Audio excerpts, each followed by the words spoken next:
Welcome back to my channel happy students. आज के इस वीडियो में हम क्लास 11th पॉलिटिकल साइंस के कुछ इंपॉर्टेंट ऑब्जेक्टिव क्वेश्चन के बारे में जानेंगे। ये आपके एग्जाम के लिए काफ़ी इंपॉर्टेंट है, तो वीडियो को अंत तक जरूर देखिएगा। और ये एनसीईआरटी बुक से लिए गए महत्वपूर्ण क्वेश्चन है। तो चलिए देखते हैं।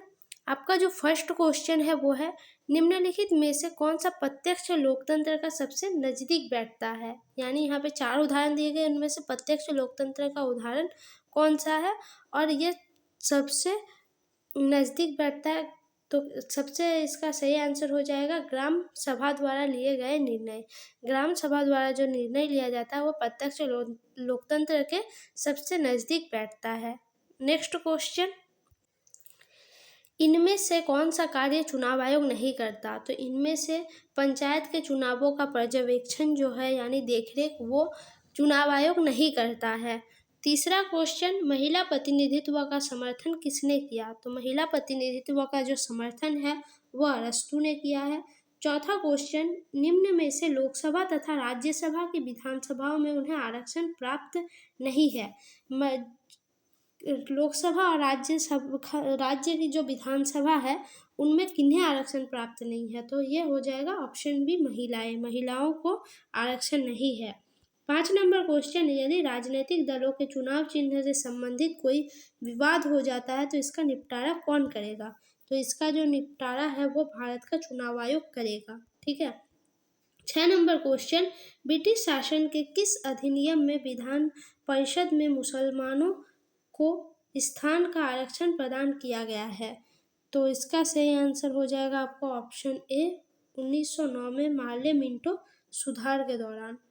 7 नंबर जो क्वेश्चन है वो है, भारत के चुनाव आयोग में मुख्य चुनाव आयुक्त सहित कुल कितने सदस्य होते हैं। चुनाव आयोग में कुल कितना सदस्य होता है। तो 3 सदस्य होते हैं। 8 नंबर क्वेश्चन, निम्नलिखित में से किसके चुनाव से भारत निर्वाचन आयोग का कोई सरोकार नहीं है। यानी भारत का जो चुनाव आयोग है उसका कोई लेना देना नहीं है किसके चुनाव में। तो इसका सही उत्तर हो जाएगा नगर पालिका व ग्राम पंचायत में, जैसा कि आपने 2 नंबर क्वेश्चन में भी देखा। 9 नंबर जो क्वेश्चन है वो है, फर्स्ट पास्ट द पोस्ट या साधारण बहुजनसंख्या प्रतिनिधित्व प्रणाली में कौन प्रत्याशी विजेता घोषित किया जाता है। तो इसका सही उत्तर हो जाएगा आपका ऑप्शन बी, सर्वाधिक संख्या में मत अर्जित करने वाला। यानी जो सबसे अधिक मत लाएगा यानी जिसको सबसे अधिक वोट मिलेगा वही जीतेगा। नेक्स्ट क्वेश्चन है आपका, भारत में निर्वाचन आयोजित करने के लिए सर्वोच्च निकाय क्या है। तो सर्वोच्च जो निकाय है वो है आपका निर्वाचन आयोग। जब भी हम निर्वाचन आयोजित करने की बात करेंगे तो निर्वाचन आयोग ही आएगा। 11 नंबर जो क्वेश्चन है वो है, ब्रिटिश काल में 1932 के पूना समझौता के द्वारा किन्हें आरक्षण की व्यवस्था की गई। तो उस समय दलित जो जातियां थी उनको आरक्षण प्रदान की गई थी। 12 नंबर क्वेश्चन, लोकसभा में एंग्लो इंडियंस के लिए कितने स्थान आरक्षित किए गए हैं। तो इसके लिए 2 स्थान आरक्षित किए गए हैं लोकसभा में। 13 नंबर क्वेश्चन, विधानसभाओं में एंग्लो इंडियन के लिए कितने स्थान आरक्षित किए गए हैं। तो इसका सही उत्तर हो जाएगा आपका ऑप्शन सी, 1। ठीक है, इसका स्थान एकदम संरक्षित है।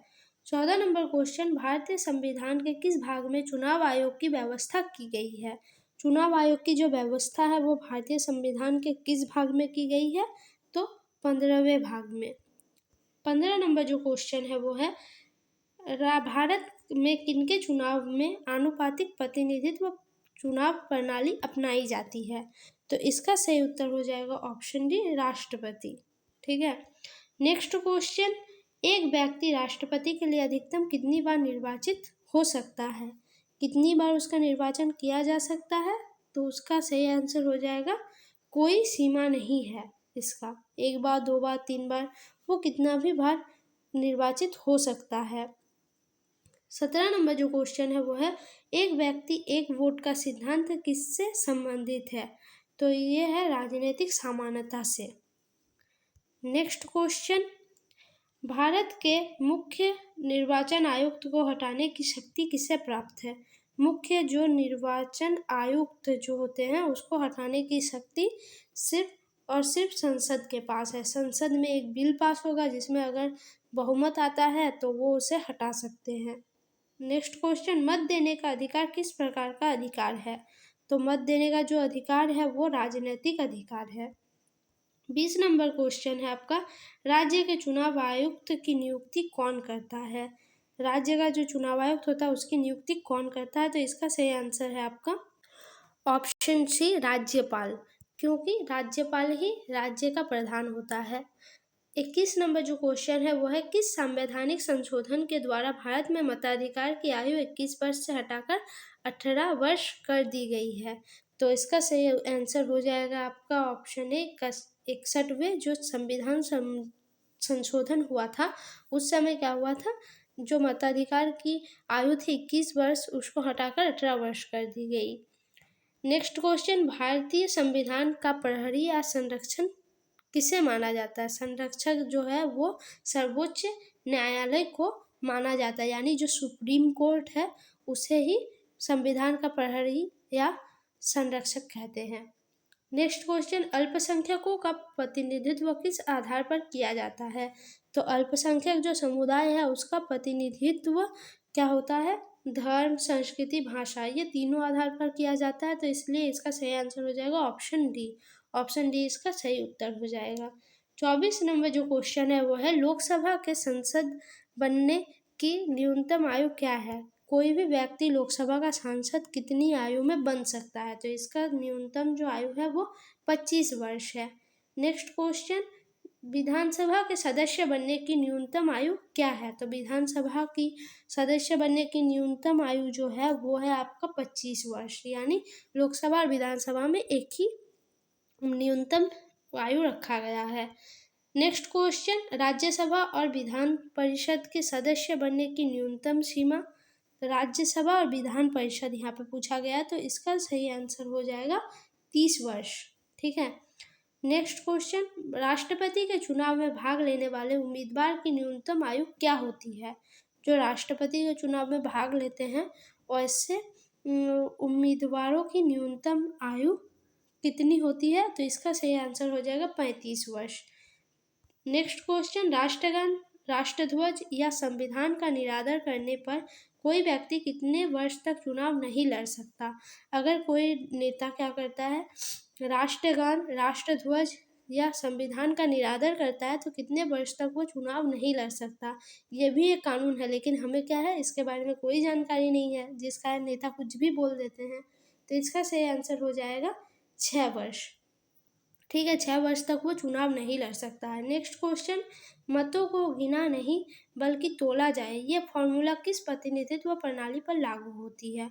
तो मतों को गिना नहीं तोला जाना चाहिए, ये किसमें लागू होता है? तो इसका सही आंसर हो जाएगा आनुपातिक प्रतिनिधित्व। आनुपातिक प्रतिनिधित्व में ही इस प्रणाली को लागू किया जाता है। नेक्स्ट क्वेश्चन जो लास्ट क्वेश्चन है आपका, अप्रत्यक्ष चुनाव प्रणाली के अंतर्गत मतदाता किसका चुनाव करते हैं? अप्रत्यक्ष चुनाव प्रणाली, तो इसमें राष्ट्रपति जो है, राष्ट्रपति नहीं, मतदाता उन निर्वाचकों को चुनते हैं जिनके मतों से उम्मीदवारों को चुना जाता है। वैसे लोगों को चुनते हैं जो लोग क्या करेंगे, आगे चल के वोट देंगे, फिर वो उम्मीदवारों को चुनेंगे।